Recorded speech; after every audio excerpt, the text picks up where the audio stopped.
Hello, everyone. Welcome to Question Everything TV, where we subscribe to the notion that to doubt is more important than to adore, and to question is more important than belief. Welcome back to the channel, and if this is your first time tuning in, thank you for joining us. My name is Akashic, and we are a growing community of rational thinkers that explore truths together. So, if this is your thing, please consider joining us by subscribing. And if you think this video is good, I would be grateful for a like and a comment. And now that that's out of the way, let's get into it. Today's topic is meditation, the parable of Adam and Eve, and the key to consciousness. Last week, we talked about addictions, sufferings, and the root cause of both. If you haven't already, I encourage you to go back and watch that video. There's a ton of information in it. However, whether you have or haven't, I want to give a short recap as it will lead into today's topic with some more clarity. So the four causes of desire or craving. One is ordinary material food. Two is contact of the senses, including the mind, with the external world.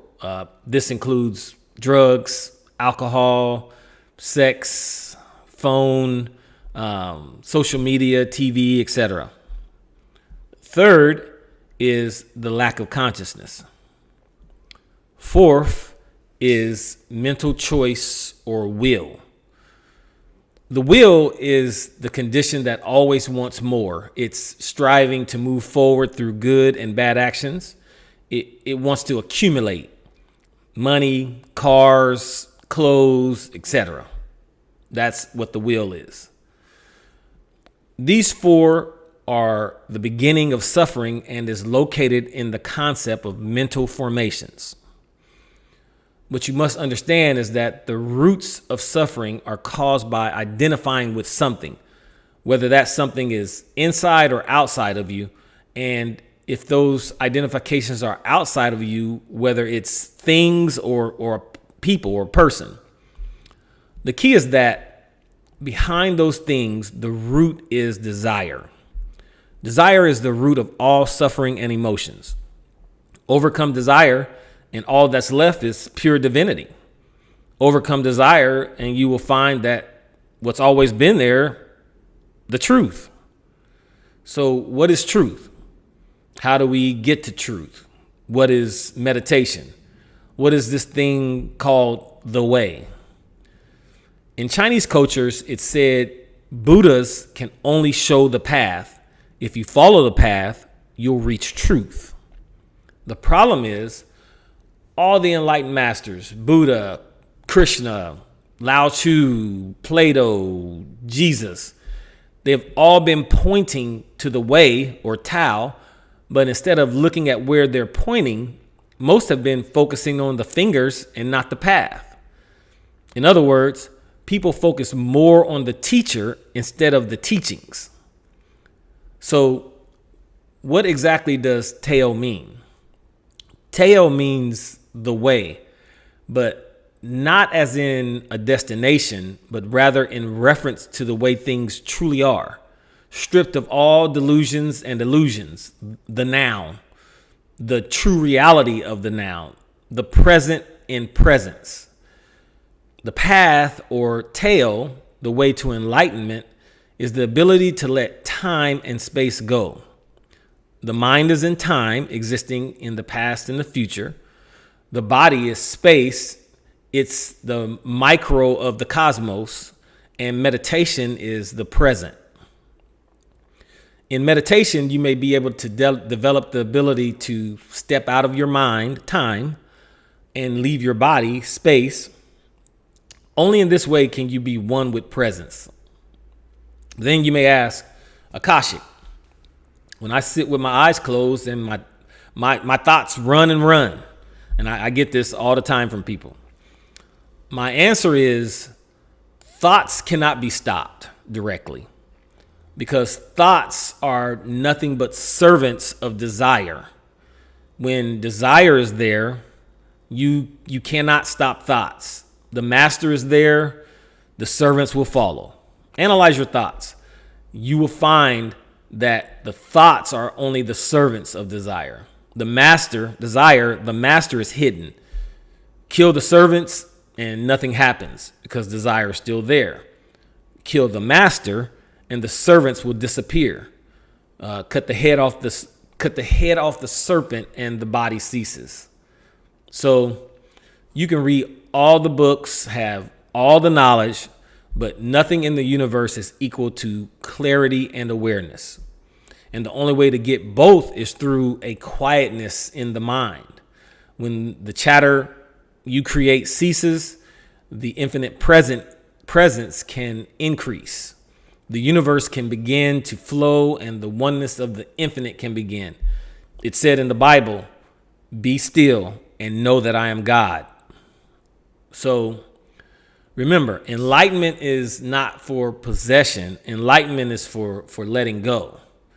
You don't possess enlightenment. Enlightenment possesses you.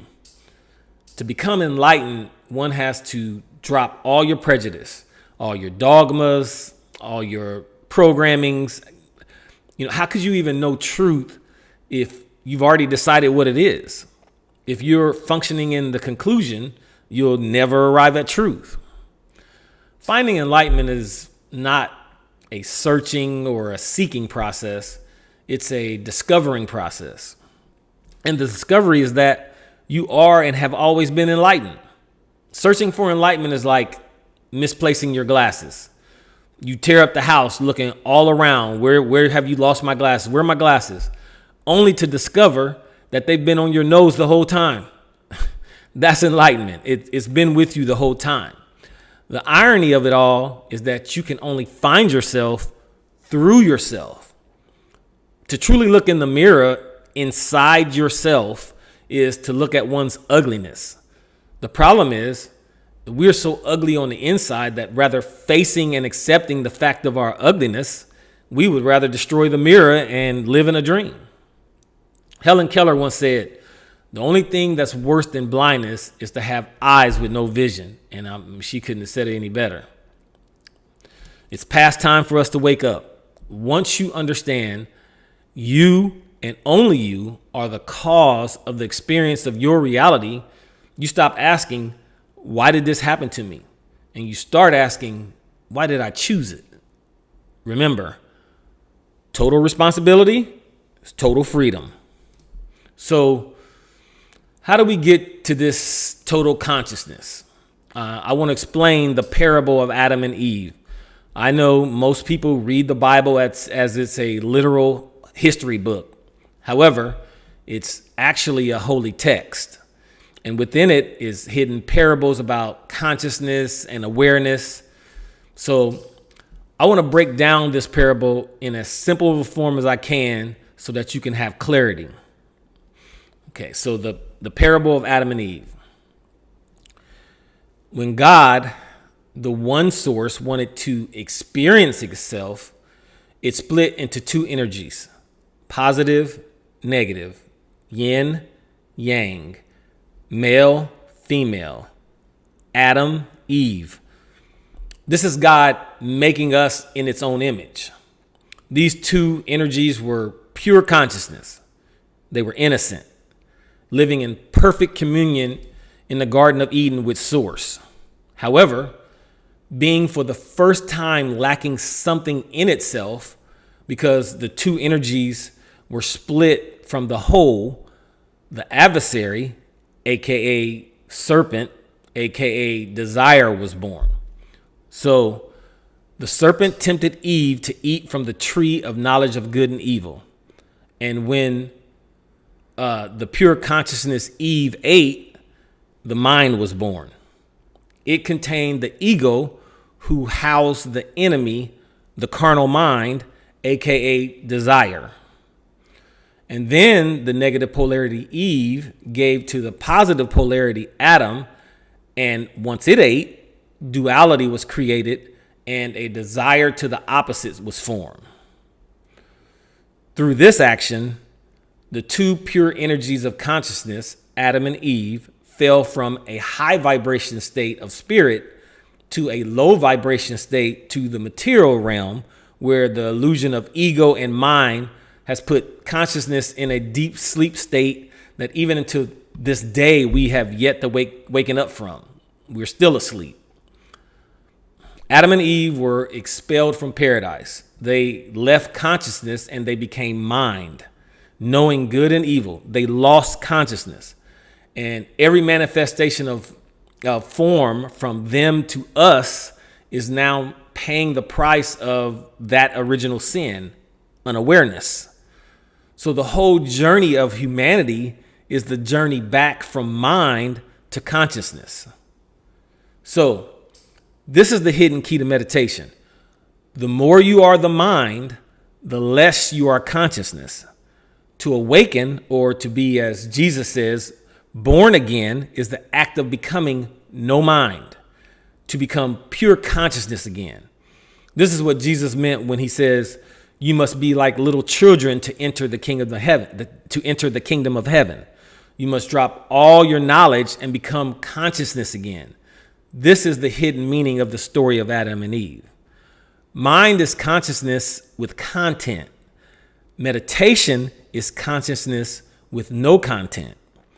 Consciousness is the bridge to source. Knowledge is a divider. If you can understand this, you understand the secret to meditation. So let's stop there today. I went a little deep this week, but trust me, the best is yet to come. I want to thank all of you for watching this video. I hope I was able to break things down to a level that everyone can digest. That's my goal. Please share this video if you enjoyed it. Please comment, like, all that. Topics like this and others are in my book, The Boy, the Master, and the 7 Questions. It's on all platforms, Amazon, Barnes & Nobles, Books A Million. I'll put a link in the description for the Amazon. With that being said, I'll be back with you again next Sunday. And until that time, namaste.